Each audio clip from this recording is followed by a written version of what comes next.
Shall we begin?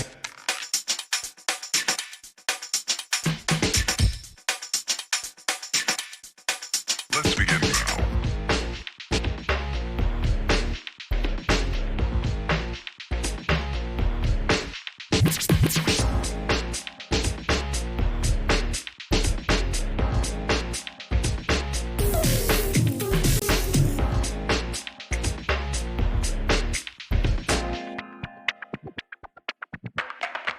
Let's begin now.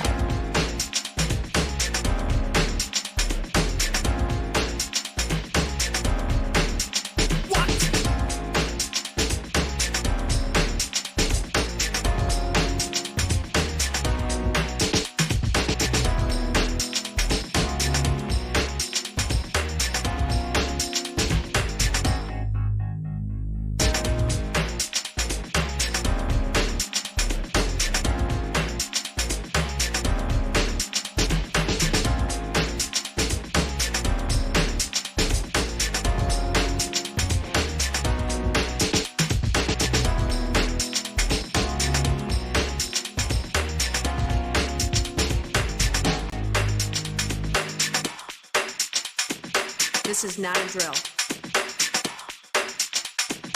Repeat, this is not a drill.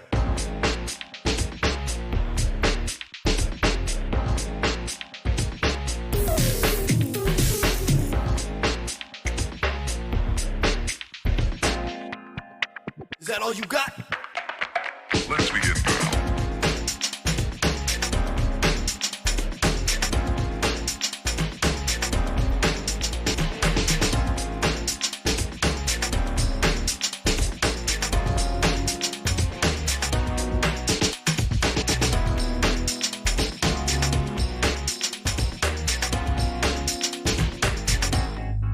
What up?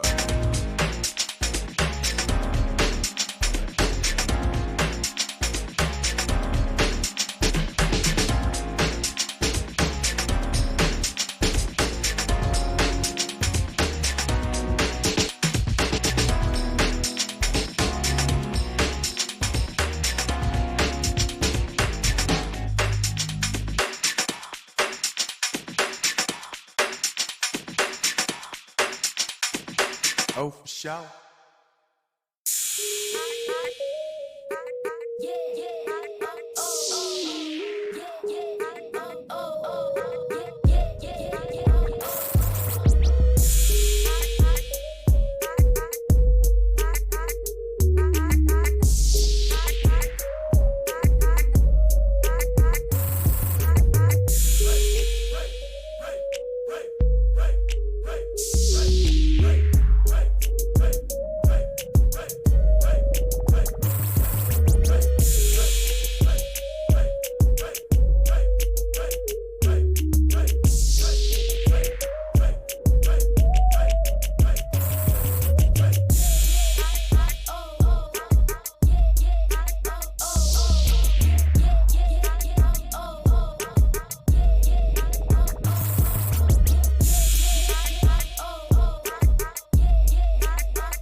my dreams. I walk free in the city streets. 2,500 days plus 50 weeks. Doing hard time for these WikiLeaks. Trying to bring the truth out, man, it only gets you heat. And then they gag you.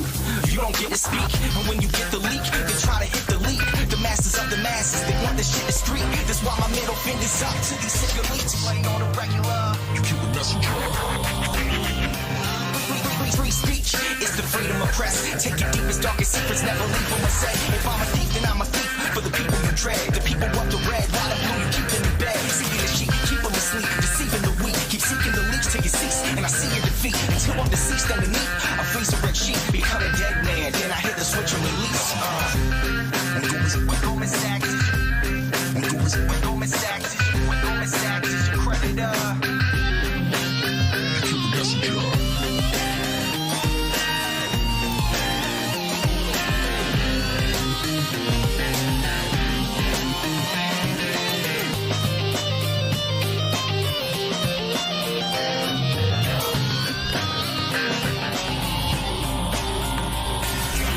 And outside my window a figure quickly creeps. They dark as night like some motherfucking chimney sweeps. Whiskey what my Mickey keeps. Dying in my kidneys weak. Silence of my risky tweets. What the grand jury seeks. I'm wanting peace like 7 years in Tibet. Now rest in peace like 7 years under threat. Cause I released 7 vaults. They upset. They ended the rape sentence. But the US still insists arrest. I guess it's a sin to take the truth and disseminate. And they'll pay the Gandhi. Take him and eliminate.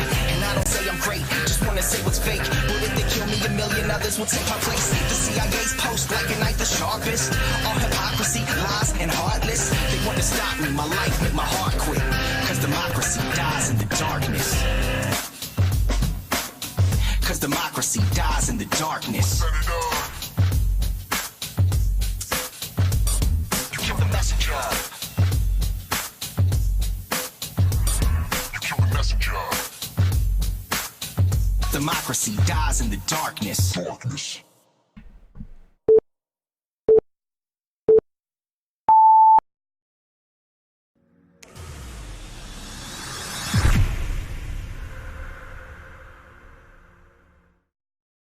Hi everyone, I'm hoping tonight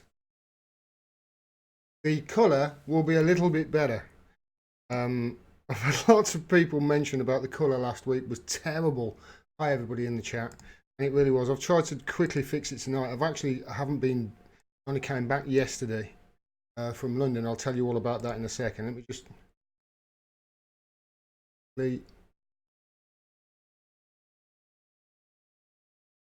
focus, there we go.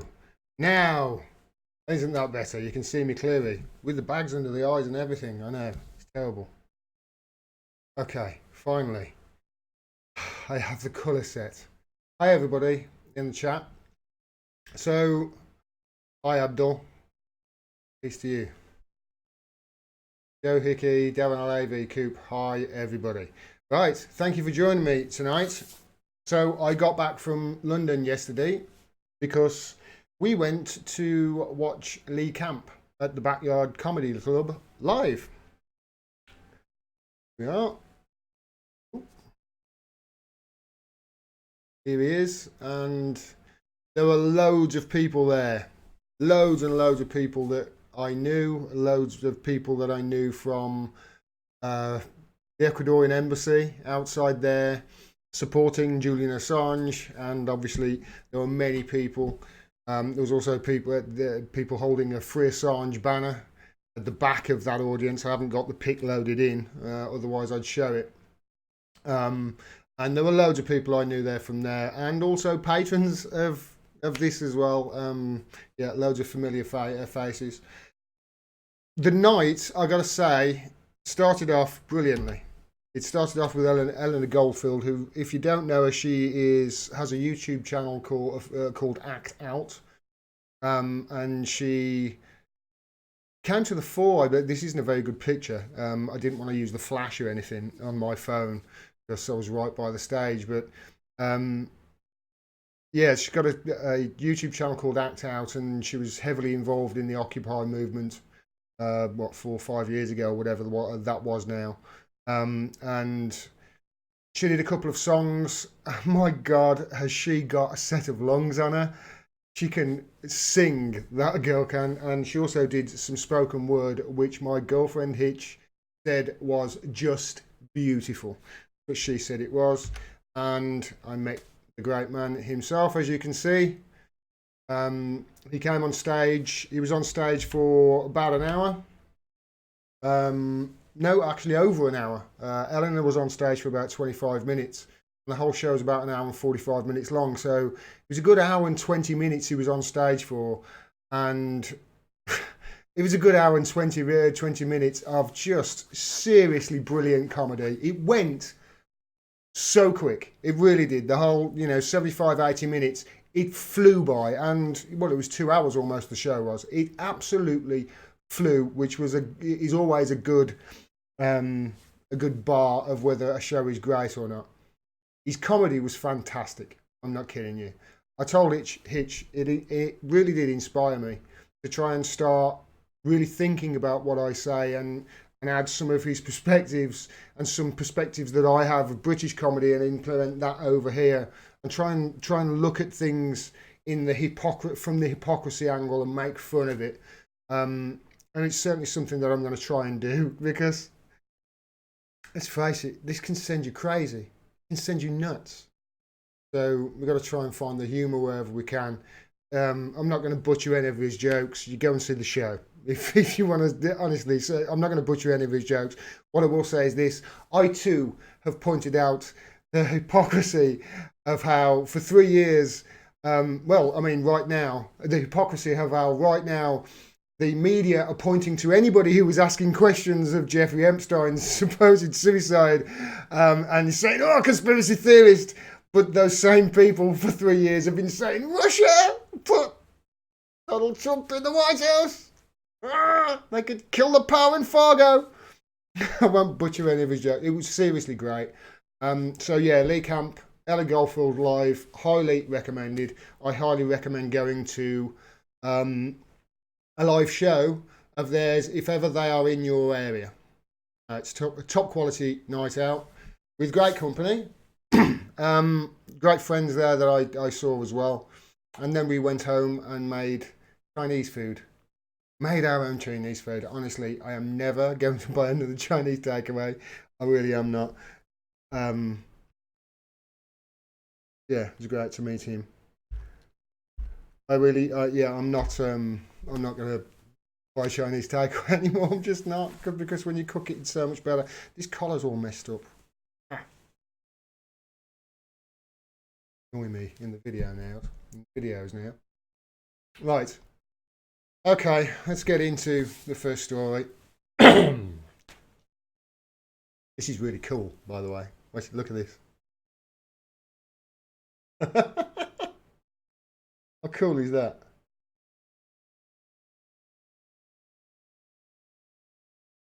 Because the leaf on the front of this cup that I got from Amsterdam is green.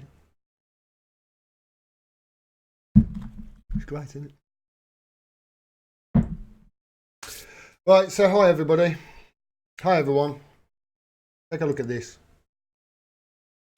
War Socialist website. Blairites and Zionists escalate witch hunt of Labour MP Chris Williamson. Just read a short bit of this, just the top of it. The filthy witch hunt of suspended Labour Party MP Chris Williamson. This is by Robert Stevens, by the way. Great job, mate.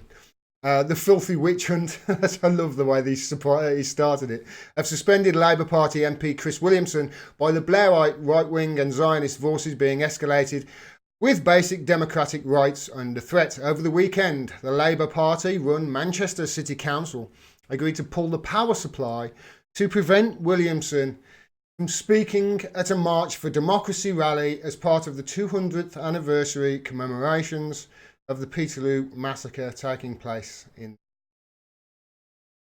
This followed events in Brighton where Williamson, who is suspended from the party over bogus claims he supports anti-Semitism, as I said, well done Robert Stevens,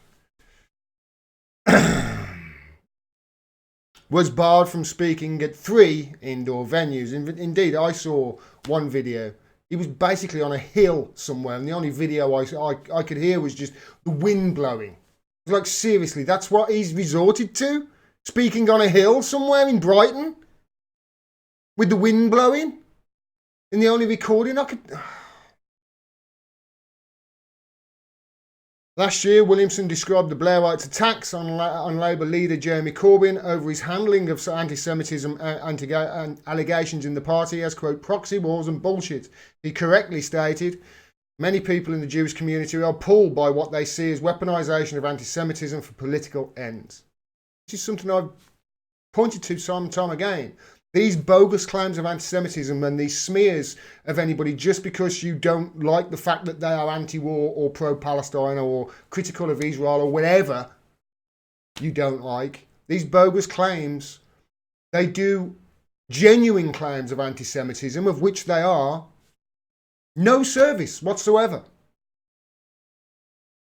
And it's also anti-Semitic in itself to make a bogus claim. Anyway, a Labour member for over 40 years... Chris Williamson, and an MP for 7, over 40, he only looks about 40, he looks the same age as me. And an MP for 7, Williamson was first suspended from the party on February the 27th. 4 months later, on June the 26th, a 3-member panel of Labour's NEC, the National Executive Committee, the National Constitutional Committee, sanctioned Williamson for breaching party rules. They issued him a formal warning, effectively lifting his suspension. As I said, they didn't sanction him for anti-Semitism or anything like that. No, they sanctioned him because he was critical of his own party. Now, this is something that, again, the headlines in the media never say. And it's something that's really important. This is a key bit of information. And if they're leaving that out, then you know what? It's fake news.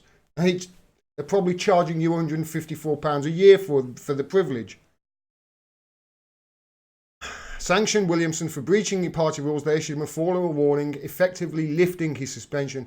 In response, the Blairites and Zionists ramped up their hysterical attacks, and 2 days later, he was suspended from the Labour Party for a second time. So this is the story of how Blairites in the Labour Party tried to get Chris Williamson suspended for telling the truth and wrapped it up in a bogus claim of anti-Semitism, basically. Now, this didn't happen originally, if you remember. They couldn't get him suspended on a charge of anti-Semitism, remember. They tried to say this is anti-Semitic, what he's saying in this CLP. And they couldn't. It was refused, so they had to pursue it and say, oh, they described it as a pattern of behaviour instead. Now, he was cleared, as that article said, of any claims of anti-Semitism by Labour's NEC. Their rules and disciplinary committee, remember, they cleared him under advice at the time in that meeting from, I believe it was 3 barristers. I know it was at least 1 barrister, but I believe it was 3 barristers who were present. And of course, that is what they advised, because the claim that what Chris said was anti-Semitic was ludicrous. It would never even get close to going to court in this country. Now, the decision to allow Chris back into the party was then reversed, of course, because Keith Vaz, a picture of which I haven't got at the moment, I'll have to add it in the edit. This guy, Keith Vaz, a man who has a history of scandals during his career as an MP, and in my opinion, based upon his history of these scandals, should be nowhere near the Houses of Parliament or have a job with any authority whatsoever. Which is not all, terrible for Keith, since he can always change his name to Jim and train as a washing machine salesman. So anyway, Chris Williamson was re-suspended, I should say, because Keith Vaz changed his mind the next day, blaming medication.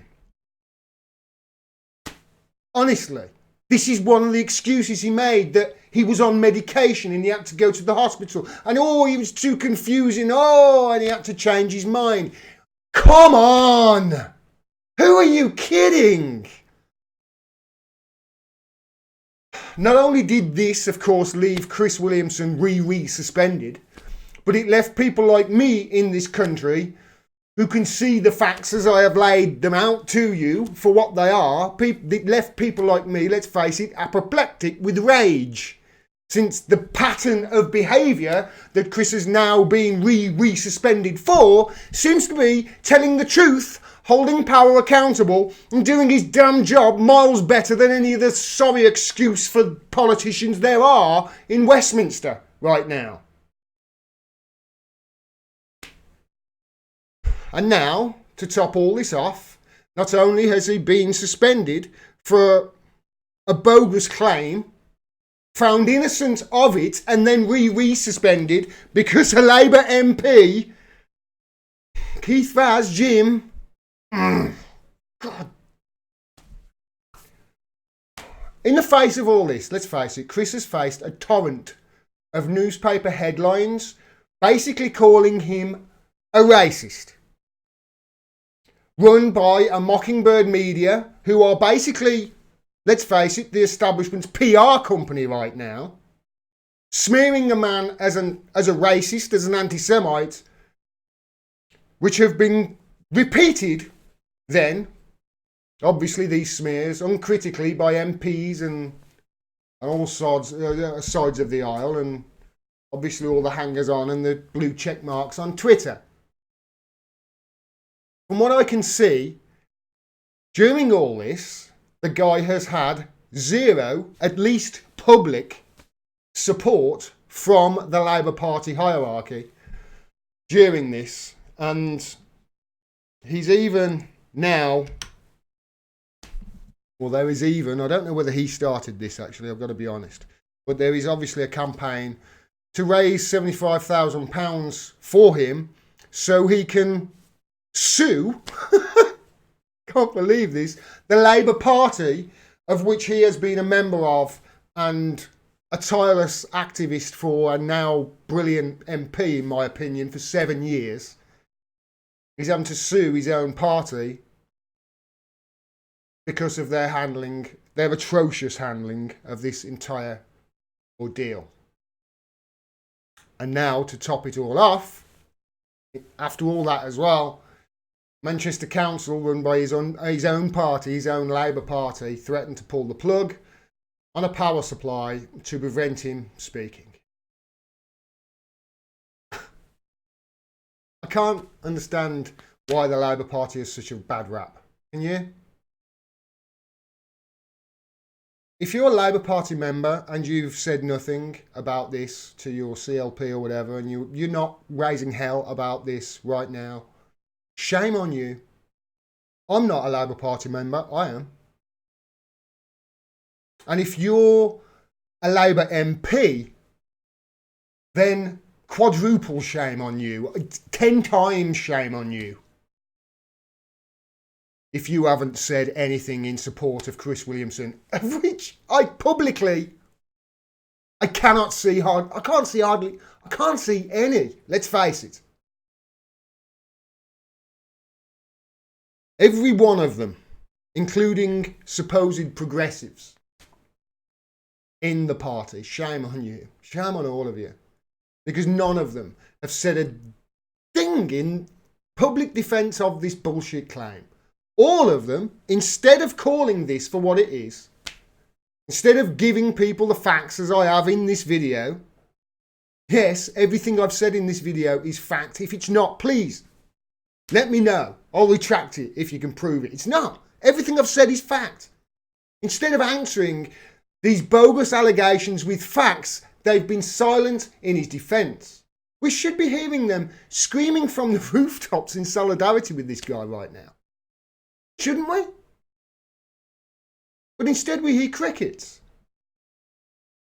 Not only do we hear nothing from other Labour MPs in defence of him, but they also go on to answer these allegations of anti-Semitism. It's a bogus claim. They're raising it up to make it to beat them over the head with a political point. Whenever confronted by any of these allegations, by our Mockingbird media doing the government's PR for them, They first, obviously, all of these Labour MPs confirm the narrative in every speech they make, don't they? The Labour Party opposes racism in every form. That's what they say. Oops, sorry. That's what they say, isn't it? The Labour Party opposes racism in every form. That's what they all say before answering any questions about about the Williamson saga or anti-Semitism claims. Thereby, first of all, confirming the bullshit narrative, giving it the air it needs to breathe and then multiply. You know, I get crap. I get a lot of crap from Labour Party supporters in the comments whenever I call out their party's nonsense. And it is, as I have just said, complete nonsense. What they say to me is we just need to get in power. Okay? They say once he's in power, Jeremy can change it. The Labour, we can change it once we're in power. My argument to that is, really, do you think things will get better or easier for Corbyn and Labour if they somehow win an upcoming general election, of which I think there's going to be one in the next few months? Most people do. I mean, it's probably going to be one by default. The grasp by Boris Johnson on his government is so tenuous with just one seat. Do you think it's going to get easier for Jeremy Corbyn or harder if he somehow wins a general election? And do you think these bogus attacks of anti-Semitism against the party, Chris Williamson and anybody criticising Israel, do you think they'll get less if Jeremy Corbyn is Prime Minister or more?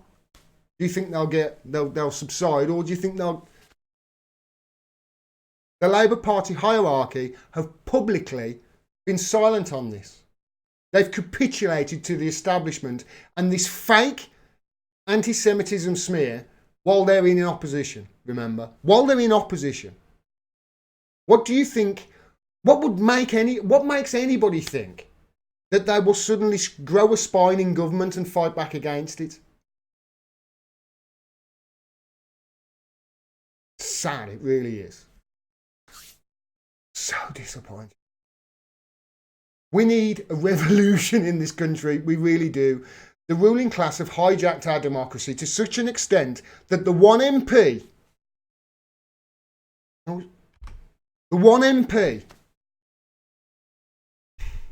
in Parliament with the backbone to call a bullshit smear a smear, to come out and say we've backed off too much, we're given too much ground. We're giving credence to this. It's not like this. We need to fight. We need to fight back against what they're doing. The one person standing up to that, not just that either. He's the only MP I can see really publicly and consistently calling on the government openly to investigate the Orwellian Integrity Initiative. He's constantly doing it. He was the only MP calling on the government. He was the only MP openly and regularly making speeches about the imprisonment of a 7-time Peace Prize nominated journalist, Julian Assange, whose crime is of proving war criminals be war criminals. He is now locked up in UK's Gitmo for. He's one of the only politicians consistently calling it out. He's the only MP in Parliament who was actually calling on his own members. Do you remember? Members of his own party, he was pulling them up because they were spreading lies on the BBC about the Venezuelan democracy. You remember with Rachel Reeves? And it's funny, isn't it? They've silenced him. And the Labour Party have publicly nothing. Imagine if the roles were reversed and it was the Tories who were on Assange's side, say, and in opposition. And the Labour Party had Julian Assange locked up. And the Tories were on Assange's side. Can you imagine what they would be saying every single day? Can you imagine? All 300 of them, or whatever these, would be up every single week going on about free press and freedom of the press and free speech. Every one of them. They'd be beating Labour over the head with it day in, day out. And if the media tried to frame it any different way, they would say no. And they would stand their ground. Wouldn't they? Wouldn't they?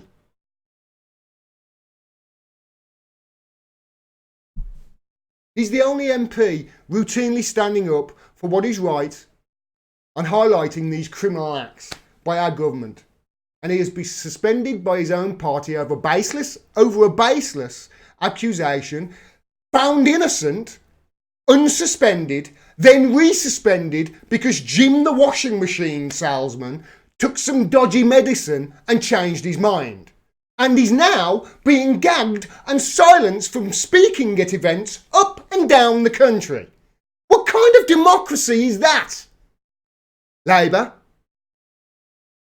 Stopped from even talking to people. People he represents and works non-stop for.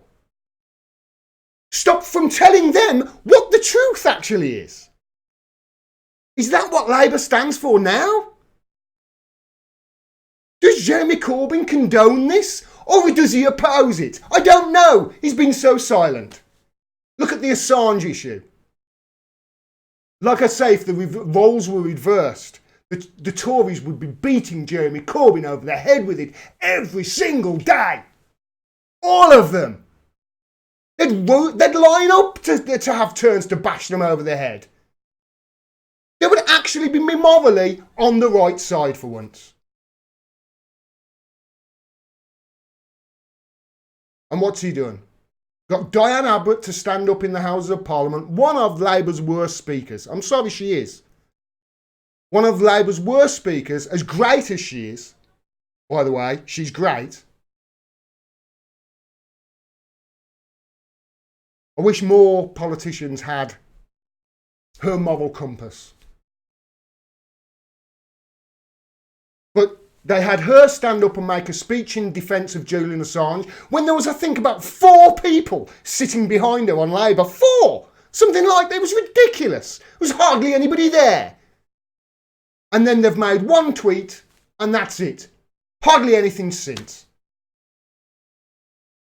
If you want my vote in any upcoming election, Labour, and people like me, if you want our vote, then when we do hit the ground on that election trail, you better be screaming about these things non-stop. You better be shutting up right now because all you're waiting for is that 6-week period where there's the rules. And you can go on TV and people have to hear you in your own words. When that happens, honestly, people like me are going to demand that they see a rapid change in tact from Corbyn and his supporters. Because if you don't, all you're really doing is campaigning on a base of, we're not the Tories. Because if you capitulate on everything else, then what else are you going to capitulate on, eh? If you capitulate on the anti-Semitism smear, if you capitulate on Williamson, if you capitulate on Integrity Initiative, if you capitulate on all these things that I've highlighted in this video, what else are you going to capitulate on? Huh? Privatising the rail, renationalising the rail rather, and other utilities. What else? I hate that,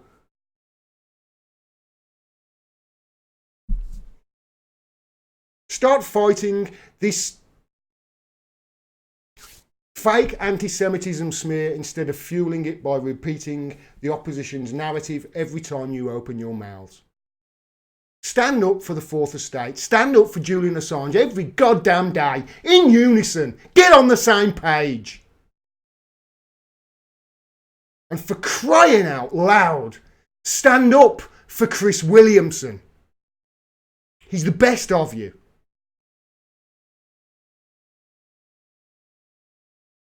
Thank you very much, D. Mahoney, for that super chat. I really appreciate it.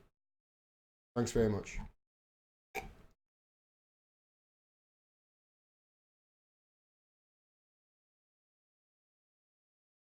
Everybody in the is all the Labour supporters in the chat losing their minds.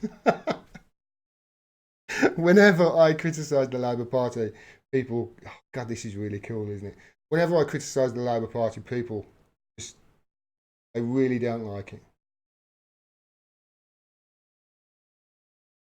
Okay, we've got to get him in power. We've got this to do that. It's been 2 years, man. Nobody's been deselected. Well, hardly anybody, rather. Not that I've heard. I'm expecting few deselections, and of those deselections there have been, and of those people who leave, I'm expecting more Blairites to take in their place. This is going to really annoy me, this collar is. Bend that one out.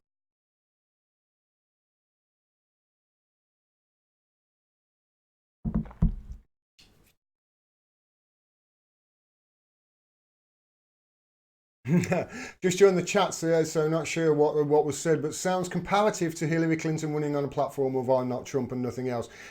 Honestly, I know he's not exactly running on a platform of I'm not Trump and nothing else, but and you know what? To people like me, he might as well be, because it's just all I just see is capitulation after capitulation. That's all I see. To centrists, of which there are very, very few in the Labour Party itself, in the PLP, Parliamentary Labour Party, is full of them. Honestly, I think there's only about, I'd say 50 Labour MPs who really support Corbyn. I think the rest of them are Blairites, if you look at their record. Great mug, says Jim Waynes. Yeah, it's great, isn't it? Truth is truth, says Rupert Fellows. Yes, it is. Listen, you know,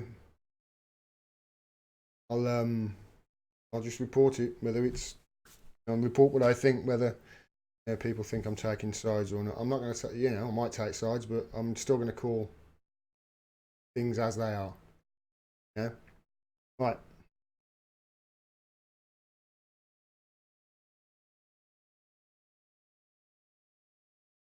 So I've just spoken about how broken our politics is in the United Kingdom, or rather how fixed it is. I must remember that. It's great. I've forgotten her name now. Ellie. I've forgotten her name. Today's politics isn't broken. It's honestly, everyone, it could be worse. In America, it's worse because now I follow American politics really, really, really closely.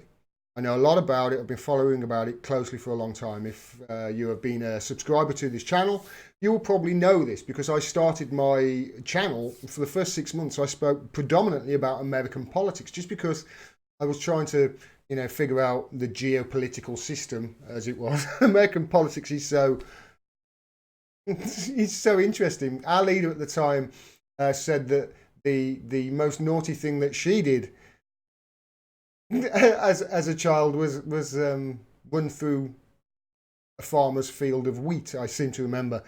Over in America, their president is banging porn stars and paying hush money to keep. I follow it. It's interesting. And in America, politics is so much more screwed up than over here. Now, just so you know, here's how politics differs to America and the United Kingdom. I forget who told me this now. It's a subscriber, whoever it was, who commented on this years ago. Probably about a year ago, they mentioned this. Dudley Moore sketch. In 1964, there's Dudley Moore and an American guy. An American guy is explaining to Dudley Moore the difference or the nuances between the United Kingdom political system and the American system. And he says, you see, we have the Republican Party in the US, which is the equivalent of your Conservative Party back home. This is, okay. And then we have the Democratic Party, which is the equivalent of your Conservative Party back home. And remember, that was 1964. That's how long ago. They've had another 50 years of a two-headed monster over there. It's far worse for them. Now remember, the DNC lost. The Democratic National Committee lost to Donald Trump in 2016 I've outlined the reasons that this happened many times before. But as a recap, they lost because Obama, for the Democrats, who came in 2008, he ran on a platform of hope and change, but instead they got 8 further years of neoliberal policies, which oversaw the largest transfer of wealth in the country's history. They got their houses repossessed, while the bankers who crashed the 2008 the system in 2008, causing those repossessions, they were bailed out, and then in those 8 years went on to make even more vast amounts of wealth with faced zero consequences for crashing the economy. In those 8 years, they added another 5 wars to Bush's 2 that they were in via the Patriot Act, which in my opinion is the one piece of legislation that really, if you're a serious politician in America, run on a platform of repealing the Patriot Act. See where that gets you. And by the way, that guy, he went on to win a Nobel Peace Prize. It started 5 wars and won a Nobel Peace Prize. Incredible. There was also he oversaw a drive towards the United States becoming the #1 producer of fossil fuels in the world, and who then offered a preferred candidate in 2016 who promised possibly 8 more years of the same as usual. In fact, probably worse, because it was Hillary Clinton who was the candidate they were left with. When it looked like the public might reject her, though, in favour of a left candidate in 2016, a populist left candidate, Bernie Sanders, instead of moving left, they instead, of course, decided to rig the primary in favour of Hillary Clinton, of which WikiLeaks proved. And Hillary Clinton, of course, went on to lose to a populist right candidate, Donald Trump, when possibly she was the only person in America, in the DNC or any other party, that could have lost to him. So any other party apart from the Republicans, of course. So do you think, this is 3 years ago, remember, do you think that they've changed their ways? Well, 3 years after losing to Donald Trump, the establishment Democrats are still blaming everybody else, rather than themselves. They, of course, blamed WikiLeaks with their stupid lawsuit, which was thrown out of court. By the way, that lawsuit did serve one purpose, and did serve the purpose that is the start of the rumour that Joseph Mifsud was dead. That's where that rumour started. Yeah, there's something that they don't tell you on the mainstream media. They, of course, also blamed Russia for 3 years. They blamed the FBI for the blamed James Comey, of course, because he reopened the investigation into Hillary's 33,000 emails and jumped to his defence when he was prosecuting Trump. But they blame fake news, they blame millennials, they'll blame everybody. They've even blamed voters. Both Clinton and Obama both blamed voters at certain stages. And now they're back, the establishment Democrats are back blaming one of their old favourites, Susan Sarandon. Here is Neera Tanden, who is the chief of the Centre for American, the neoliberal democratic bloody BS think tank. I think, what is it, the Centre for American Progress, something like that? Whatever. She said, news like this is Dean Obadella, who tweeted out, Trump's fine people come after Dayton Manor. The mayor of Dayton, Ohio, needed extra security after President Donald Trump publicly insulted her. So this is, Neera Tanden, who's blaming the far right. News like this has become commonplace, and every once in a while I just want to thank Susan Sarandon for her campaigning, not just voting third party instead of working to stop Trump. She helped him. Of which many people pointed out on Twitter. I remember seeing many people pointing out, well, if Susan Sarandon really is that powerful, wouldn't it be wise to get on the good side? But I couldn't obviously see that tweet, by the way. That's a screenshot of somebody else that tweeted it out, because Neera Tanden has blocked me for something I said a while back. But there they go. They're blaming Susan Sarandon. That's how ridiculous the left party in America. 3 years after losing to Donald Trump, they are still blaming everyone else for the problems they caused. Alan Mattei said the people who lost the presidential campaign to Donald J. Trump should have been forced out of politics. At minimum, they should have accepted responsibility, which obviously they didn't, because instead they're now approaching their 3rd anniversary of blaming everyone but themselves, from Russia to Susan Sarandon, as it says there. The tweet is unavailable because she's blocked me. He's absolutely right, Alan Mattei, who got Russiagate right when all the mainstream media in America got it wrong. This was great by Luke Savage. It's absurd, but if you actually believe your campaign was undone by an actress supporting a third-party candidate, then the problem was your campaign. It's so true. I mean, seriously, if the thoughts of one actress can bring down your whole campaign, then your campaign really sucks, right? Now, Neera Tanden, of course, tweeted this out because Susan Sarandon introduced she introduced Bernie Sanders at a rally, who is running for president at the moment. She introduced him at a rally in Iowa, I think it was. And she said, this is the reason Neera Tanden responded, because in her introduction, she said that Bernie Sanders, unlike some, has never been a Republican, or words to that effect, taking a swipe at once listed Republican, Elizabeth Warren, who is also running for DNC pick nominee for president and is obviously more of an establishment and more of a centrist acceptable candidate than the populist Bernie Sanders. This is how ridiculous American politics is. And this is what the talking heads on TV are saying, because MSNBC talking head on on cable news over there, you shouldn't even call it news. It's PR for corporations, and it's PR for the corporatocracy. That's basically what MSNBC and CNN is. So Q Joanne Reid, honestly, with chance of Bernie's not a Democrat. He's also never been a Democrat except during specific times.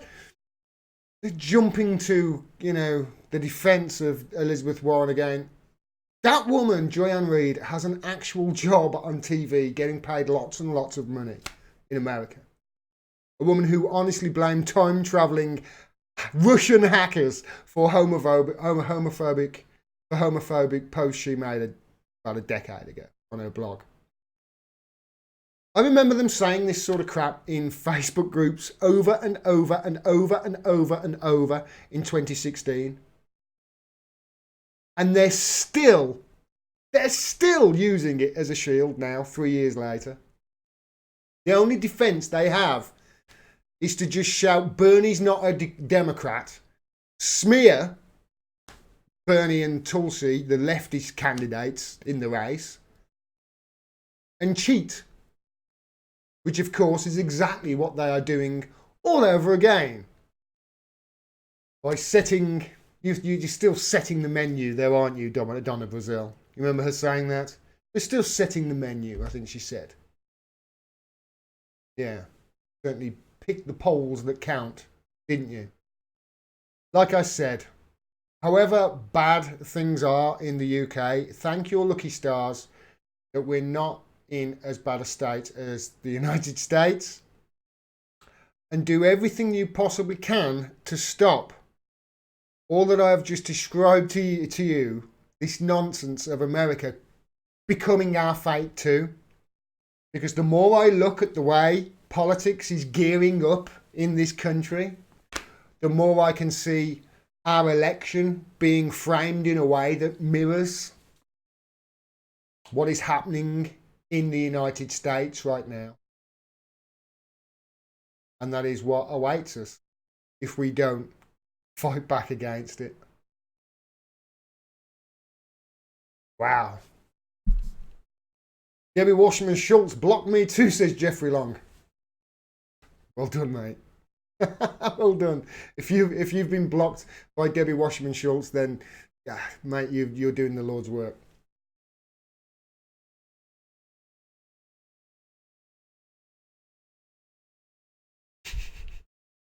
Jeffrey Long, just near a tandem blocked him too. Yeah, well done, mate. Well done. Join the Labour Party, Gordon, and make your voice heard then, says Queenie Boadicea. I think my voice is heard just fine, mate. My voice is heard just fine. I can't believe I'm about to talk about this, but for the first time ever, I think the second time on my show, on this channel, I'm about to talk about a football story, but it's not really a sports story, rather. But it's not really a sports story. Okay, I'm going to try and use it to explain something. Because there's a big story today in the United Kingdom, and it's about this guy, Paul Pogba. Now, he plays for, just in case you don't know, he plays for Manchester United. And he was one of the most expensive players in the world when he was signed. He gets a whopping £290,000 a week to guide us. I mean, think about that. If the average wage in the United Kingdom is about 29k, which I think it's lower than that. But if it's 29k, that means he makes the average person's wages for a decade in a week. Kicking a ball. I'm not against people getting paid if they're at the elite in their field, but wow. Anyway, he played a match for Man United last night against my home team, the team that's just up the road from me, Wolverhampton Wanderers, up the Wolves. Now, Wolves won that match 1-1, in my mind at least, since I am from Wolverhampton. They won it 1-1, and Paul Pogba, though afterwards, he suffered massive racial abuse, so they say, online. Now, I haven't seen it, but this isn't really a story about racism per se. I want to try and use it to make a broader point. Because he suffered racial abuse from people on social media because he missed a penalty in that match. And has made a bit of a habit, apparently, of missing penalties. I don't really watch football anymore, so I don't really know. But I just know a penalty used to be called a penno when I was at school. Jumpers for goalposts and all that. All boys in the park. So, like I say, this video isn't really about the racism angle, which is obviously bad. The racist part, if he's faced racial abuse online, it's bad, and people shouldn't do it, okay? And that people shouldn't make racist comments. All right, they shouldn't. Not unless they're really funny, and even then, it's only really okay if you're of the same ethnicity of that race which you're making fun of. I think that's okay, unless you're white, in which case, have at it. We've had it far too good for far too long. Yeah, go ahead. Nobody's going to be that bothered. Well, they shouldn't be. Like I say, this video is not about racism, but I needed to use Paul Pogba's situation, the fact that he's, been facing this terrible racist abuse, to perhaps solve a huge problem facing us all on social media. Trolls. Because we have a bit of a problem, don't we, on social media with trolls, especially if you listen to our Mockingbird media, who are always telling us that trolls are a real problem, because it's not only is online racism being done by these anonymous online trolls. If you listen to the aforementioned Mockingbird corporate media, trolls also make, or trolls also made the UK vote for Brexit. They also promoted the rise of Jeremy Corbyn. They promoted the rise of Bernie Sanders. They promote anything that is anti-US foreign policy. These trolls do. Anything that is anti-UK foreign policy, they're definitely Russian trolls. Anything promoting communism or fascism, they're trolls. And obviously anybody who helped to elect Donald Trump in 2016, they're all trolls according to our Mockingbird media. So this is a huge problem. Trolls, internet trolls, they're a huge problem. And what has happened to Paul Pogba, and what has obviously happened to Paul Pogba is wrong, and if he's had racist abuse from these trolls, then there should be consequences for them. You know, words should matter. However, a possible solution has emerged from this because of what happened to Pogba. And it comes from a really unlikely source. His teammate, Harry Maguire, who Manchester United signed for a fee that may rise to £80 million. I still remember a story of Brian Clough refusing... I still remember a story of Brian Clough, I don't know whether it's true, who signed Trevor Booking for £1 million. Signed Trevor Francis for £1 million. He was meant to be the first first English £1 million player. Trevor Francis. And Brian Clough signed him, but the story is, it goes like this, and I don't know whether it's true, but like I say, it's Brian Clough, so it probably is. He said, "Now then, young man, I didn't pay £1 million for you. You're not £1 million player. I paid £999,999.99. I don't want you getting too big for your boots." He honestly said, I still remember the first £1 million player, and now 80 million for Harry Maguire. Getting old. So anyway, 80 million pound man Harry Maguire, he has the solution. Honestly, look at this. He said, disgusting. This is the reports in response to Sky News tweeting out that Manchester United say they are disgusted by the racial abuse aimed at Paul Pogba on social media after last night's draw at Wolves. Just to make a clear point, it doesn't look like the Wolves fans or anything were involved in this, or it doesn't look like he suffered the abuse at the event itself. He said this, disgusting. Social media needs to do something about it. Every account that is opened should be verified by a passport/driving licence. Stop these pathetic trolls making numerous accounts to abuse people. Wouldn't that be a really good solution? What do you think? Seriously, because I've thought about it, and if you want a social media account, should you get verified via an ID?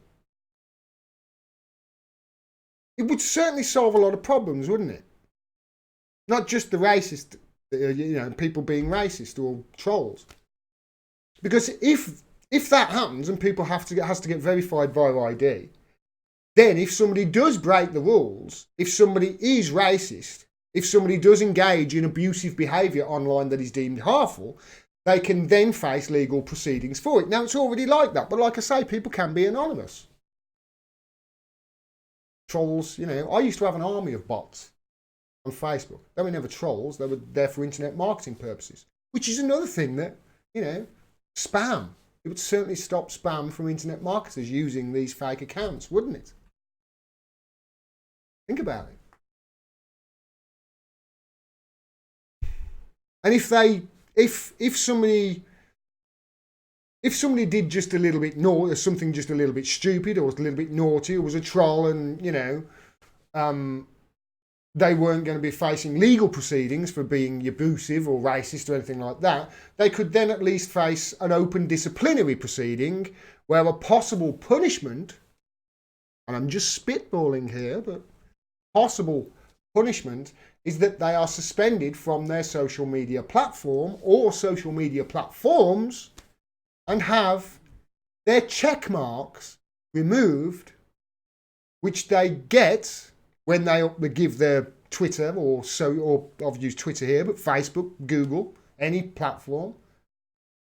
They verify their ID, they get their check mark, and they could then maybe get their check mark removed or suspended from the social media platform, because the check mark would verify their status as a human being, and as a punishment you could take that away. Now, I say the check mark which verifies their status as a human being taken away, because at the moment, from what I can tell, the check mark as it is being used on Twitter and Facebook and Google right now doesn't signify that you're a human being and that you're a real person. It signifies that you're a state-approved human being of importance, or a state-approved organisation of importance, or a state-approved insert state-approved company. Which makes the rest of us who haven't got or haven't been verified, people like me, which makes the rest of us think, you know what, screw you, I'm a person, I'm important. I don't need to be state approved, I know it. And if your problem is just, hey, online trolls, then make people verify their identity first. This simple solution, think about it. It's a simple solution, isn't it? This simple solution that many people have had for quite some time. Harry Maguire isn't the person who came up with it. It's just an idea that's been banging about for a long time, but thought about it. And wouldn't it solve a lot of problems right now? This simple solution that many people have had for quite some time. If you don't like being tracked, fine, don't get verified. But for people, it's very easy to, if you could just switch off notifications from people who aren't verified in that way. There you go, you're just switching off all the bots and all the people who have been assholes. And if you don't like being tracked, fine, don't get verified, but nobody's gonna see what you say. It's easy to switch those people off with settings. Our lives are on social media already, by the way. You know, it's not like there's a massive privacy problem here. Especially if, you know, governments put strict rules on these organisations to not. You can even have the government do it. Just an idea. There are ways you can do it. It doesn't have, you know, you can close this off. You know, our lives are on social media already. We are already accountable for what we say online. I'm accountable for what I say here. We're already tracked everywhere we go, you know, if we are on them, on these social media platforms. It really is a simple solution that solves massive solutions online that are being blamed for racism, that are being blamed for Brexit, that are being blamed for Trump, that are being blamed for US foreign policy critics. Trolls are being blamed for UK foreign policy critics. Oh, he's a pro-Russian troll. And then you've got, oh, pro-Iranian voices, they're bots. Pro-Russian voices, they're bots. Pro-Venezuelan voices, they're bots. It would solve all of those problems, wouldn't it? Oh, wait. Huh. If trolls are being blamed for everything, trolls are being blamed for Brexit and being blamed for Trump and being blamed for all these things, then isn't it convenient that we don't solve that problem with this simplest of solutions? Isn't it convenient that we don't implement a simple, that these social media companies don't implement a simple solution that would solve all of these problems that we are being told are the reasons we can't have what we democratically vote for in the Western world? Isn't it convenient that we don't implement Harry Maguire, his simple solution, which would basically solve the problem of online abuse and racism overnight? It really would. Isn't it convenient that if that would happen, though, it would also simultaneously negate the convenient excuses that foreign trolls are to blame for everything in the world? And also, who is it convenient for? That's something that I want to know.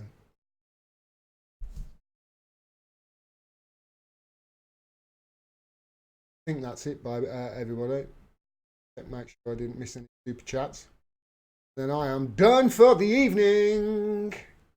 Woo!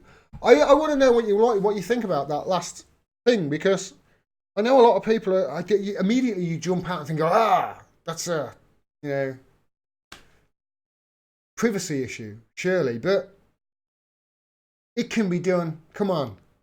it can be done, and it can be done safely, especially if, wow, I mean, you're talking really sensitive information. I mean, if Facebook or Twitter do that, the fines that they would face should be in the billions, and people should probably go to prison. So it can be done. Let's face it, most people put everything online anyway. Good for debate, says Nigel Solars. You know what? I'm putting it out there. We'll see what happened. But as far as I can see, the reason they're not implementing this simple solution on social media platforms, it really is because it will solve other problems too. Problems that people are people are blaming everything on. If people are using it, would solve that thing that the establishment are blaming everything. Oh, it's Russian trolls. Have a good week, everybody. Yeah, have a good week, says Darren Levy. Right, that's it for me tonight. Thanks, everybody, for tuning in. Thanks to everybody who supports me. I really can't do this without your support. I really do appreciate it. Please support independent media. We don't get the funding that you know, the Mockingbird media get. We really don't. And we need a real rise of independent media sources in this country, and you know, in other countries across the globe as well.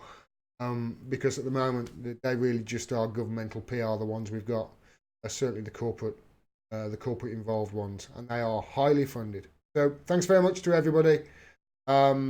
Yeah, I'm off to free Assange, Sharp Media. Yes, I am. Thanks very much for all your support. Please check out the website, find out ways to support me. You can do it for as little as $1 a month, and every little helps. Most of my earnings, meager earnings, come from donations of less than $5 a month.